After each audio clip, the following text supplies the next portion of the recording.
Hey, allez, on est parti pour Volcoros, que lui, je vais expliquer les strats mythiques, peut-être vous montrer le spell en mythique, mais le kill qu'on va regarder c'est en héroïque tout simplement parce qu'il n'a pas été tué sur le PTR, et que s'il n'a pas été tué sur le PTR, ça veut dire qu'il est très peu probable qu'on le tue la première semaine, et ça c'est notamment à faire pour la première semaine. Donc c'est un boss qui est très facile, qui je pense demandera probablement plus de chiffres que de cerveau. Euh, C'est Volcoros, c'est globalement sur un serpent qui est au milieu d'une salle. Les tanks, ils doivent rester en mêlée, sinon ça tape tout le monde, mais comme c'est un boss un petit peu à la Teros qui est en plein milieu de la salle, c'est normal, il faut bien qu'il puisse taper quelqu'un. Il va vous mettre des stacks de Molten Venom, pardon.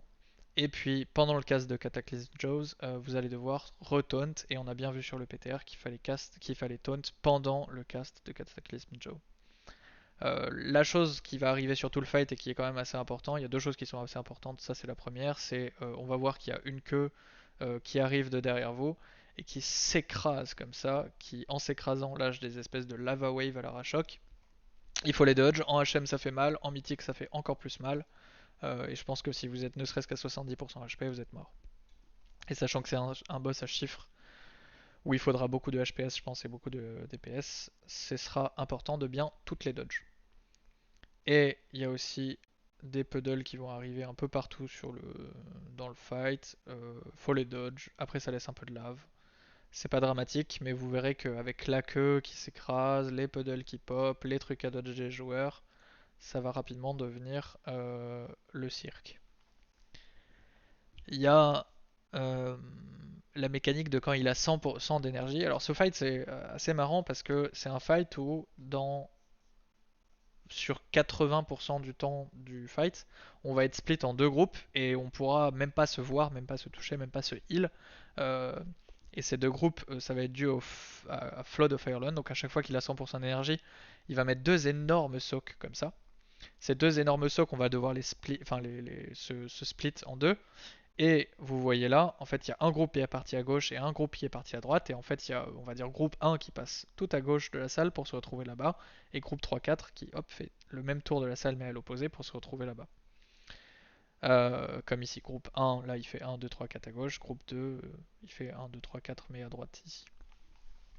Donc ça, c'est aussi le fait que bah, du coup, on va devoir avoir des groupes équilibrés. Alors sur le DPS, on s'en fout parce qu'on mettra probablement un Windfury à gauche, et puis, enfin bref, je ne sais pas, mais quelque chose comme ça.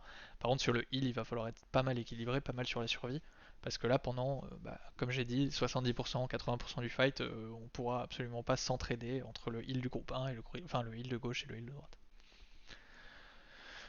Maintenant, sûrement la deuxième technique du boss qui est enfin, la plus importante à comprendre, c'est Serpent's Fury et aussi Coiling Eruption qui est ce qui en résulte. Alors, enfin, pardon, à quoi ça ressemble?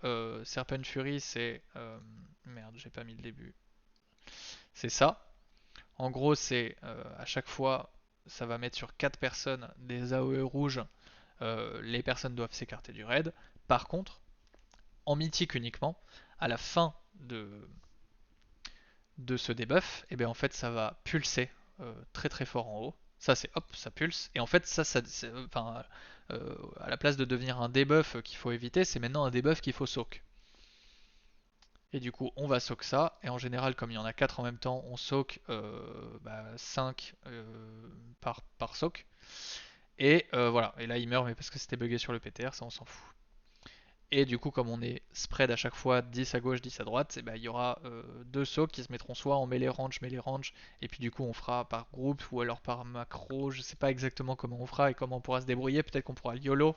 J'ai vu beaucoup de gens qui pouvaient le YOLO, mais bon, j'ai pas vu de kill non plus sur le PTR, donc je sais pas exactement s'il y a vraiment une meilleure ou une très bonne façon de le faire. Euh, voilà, et du coup maintenant je vais voir un kill de... En vrai on va peut-être pas regarder tout le fight parce que c'est quand même pas très intéressant comme fight, mais au moins le début, voire une bonne moitié de Volcoros, euh, pour voir comment ça marche. Et puis à la limite à la fin je vous montrerai ce que ça a donné Volcoros en mythique, en tout cas les pulls qu'ils ont fait. Euh, le plus important à voir aussi, c'est l'animation de la queue qui va arriver par derrière. Elle va arriver dans pas longtemps, je pense. Et vous allez voir parce qu'il faut pas la louper celle-là. Vu qu'on regarde toujours le boss ici. Ah oui, pour les heals d'ailleurs, Serpent's Fury, ça commence par quand même une grosse AOE. Une grosse AOE où il faut beaucoup, où il faut claquer beaucoup de globals, je pense. Euh, et voilà, et c'est à partir de là qu'on a les 4. Oui, d'ailleurs, je me suis inversé sur les namings, mais bon, vous comprendrez qu'on a les 4 zones qu'il faut globalement sortir du raid. Et là, vous avez vu l'animation, mais l'animation, quand même, alors il faut la voir une fois, et puis après, on la voit tout le temps, mais la première fois, elle est un peu compliquée à regarder. C'est une grosse ombre qui s'abat, et il faut tout dodge, sinon, c'est compliqué.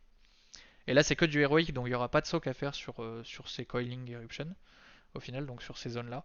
Mais en mythique, c'est bien à la fin de ça qu'il faut hop, tout soak. Et comme ça se transmet un peu à l'infini, vous voyez, dès qu'il y en a des debuffs qui sont partis, hop, ça va sur d'autres. Euh, Bah, il faut toujours faire un peu attention à ça, les écarter du raid, c'est un peu relou. Euh, voilà. Tac, tac, tac. D'ailleurs, je suis en train de me dire. Non, non. Hop, et là, vous voyez encore la queue qui est là, qui s'écrase. On voit son ombre. Elle arrive. Là, il est passé à 100% d'énergie, le boss. Donc, il y a un soc à gauche, un soc à droite. Et puis, on continue comme ça. Je me dis peut-être qu'il y aura une strat où il y aura trois quarts du boss, trois quarts du raid à gauche. Et puis juste 5 personnes à droite pour tenir au heal ou je sais pas quoi. En vrai, c'est possible. Mais voilà, et là on voit ça. Et globalement, je vais passer, mais c'est toujours la même chose, hein. C'est la queue qui s'abat, le Coiling Flame qu'il faut sortir du raid, les petites peu de la dodge, et puis taper, taper, taper, taper. Là vous voyez la queue qui s'abat, le Coiling Flame, les queues qu'il faut dodge. C'est assez vide en HM et en NM encore plus comme fight. Et puis à un moment, quand il atteint 100% d'énergie, il faut aller soak. Et puis je sais pas si on le verra sur ce boss là, sur ce fight là, pardon. Mais là on les voit, on commence à se rejoindre peu à peu et on se rejoint là. Et du coup l'enrage, évidemment, c'est quand on est là, qu'il y a le dernier soak Flood of the Fireland qui est là et qu'on a plus de place parce qu'on est entièrement dans le feu. Et voilà, fight assez basique. Peut-être que je vais pouvoir trouver le soak du mythique que j'ai déjà regardé, mais c'est probable qu'il soit buggé. Hop, on va voir le soak ici. Et le soak ressemble à ça. Donc là, d'abord il y a là où il faut s'écarter. Et puis hop, ça va pulser. Et puis il y a des gens qui viennent soak. Et c'est comme ça qu'on survit. Mais ça arrive tout le temps. Toutes les 12 secondes, ça revient. Parce que hop, là ils doivent s'écarter. Puis à la fin de celui-là, il va falloir soak. Donc ça, c'est que du mythique évidemment. Mais ce sera probablement la problématique où il va falloir aligner beaucoup de chiffres. Parce qu'il y a beaucoup de dégâts constants. Plus, et en plus de spot sur les mecs qui ont ces debuffs, plus les soaks qui sont à faire constamment durant tout le fight. Voilà, la bise.